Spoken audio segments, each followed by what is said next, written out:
Whoever believes in me will never die.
Chineke nke igwe ndị agha ga-akwadoro mmadụ nnukwu oriri.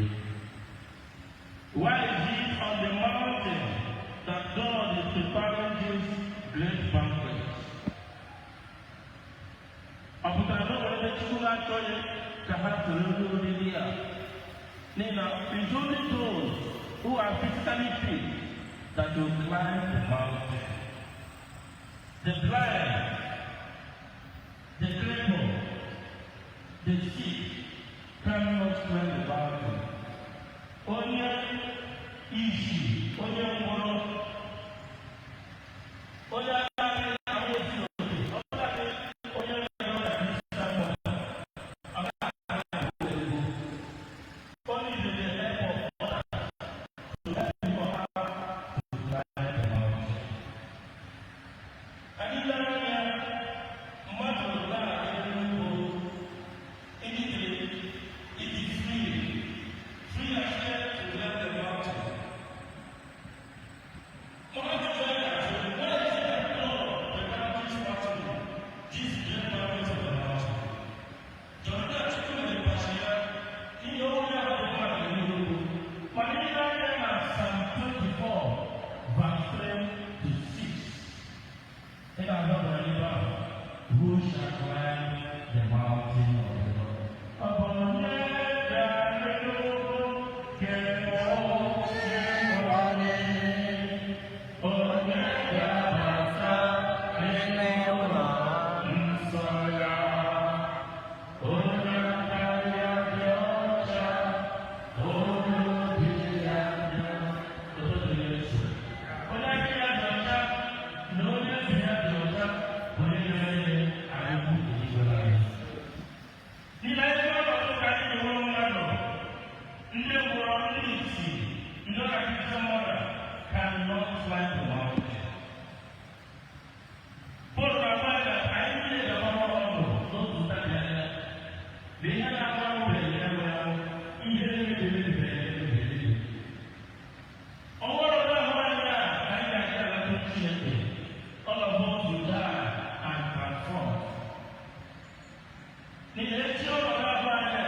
ise n'ọsọ nwere na Kristi ka anyị nwere okwukwe bepụ Chineke nna onye si n'ọnwụ bilite nwa ya bụ Yesu Kristi ka onye mama anyị Antonia ndụ ebighị ebi nabata n'alaeze nyekwana anyị bụ ndị ndụ amara na nkasi obi iji na-aga n'ihu n'ike ndụ anyị were bụ Chineke na nkwa anyị.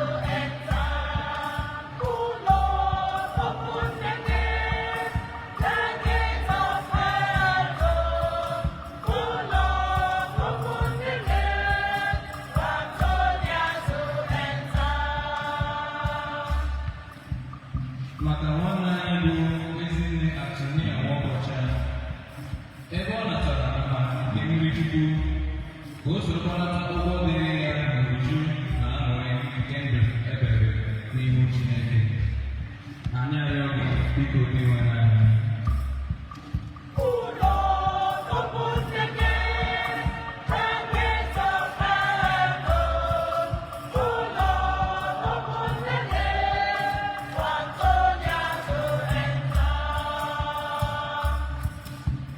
Mgbaghara nke njọ ebe anyị jiri ịhụnanya na obi mmetụta na-echeta ndụ na hapụ nke nwanne anyị bụ Ezinne Antonia Nwaokocha ka anyị na-echeta ya na ekpere mgbe niile na-arịọ Chineke ka onye ebere ma gbaghara ya njọ ya niile. Anyị arịọ gị biko iwe n'anya.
In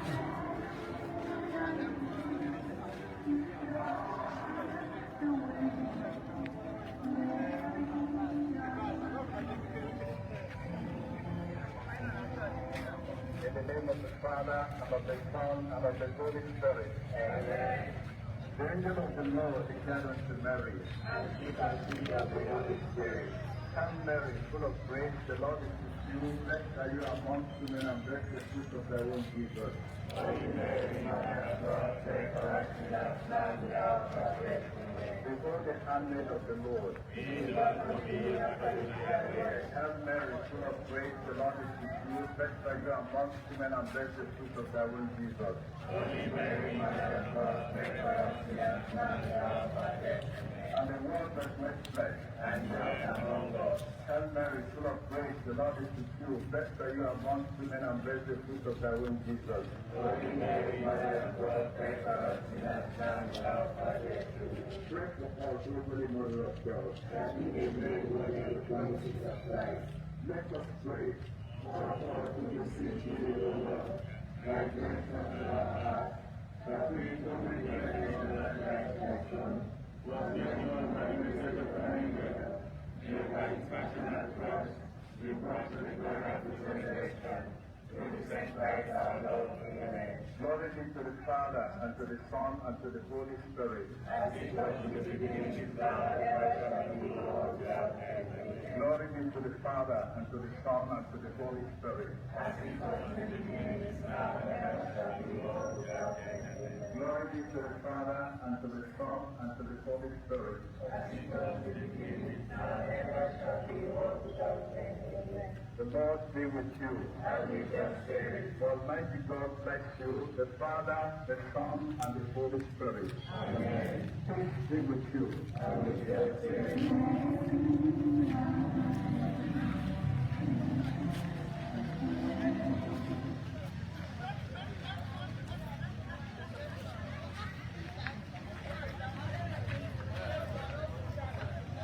Ndị be anyị agbasa anụ ka efe kpechara agbasa anụ ka Angelus ndị mmadụ anamanụ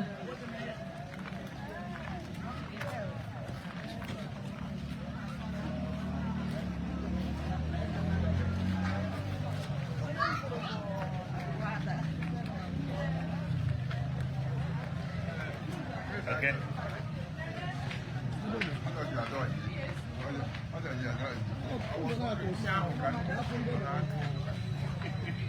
Where you going?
Okay, we'll let you.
Uncle, good day, sir.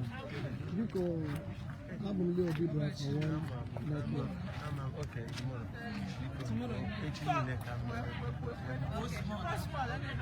What do you need for you? Okay, I'm Tony Okoro.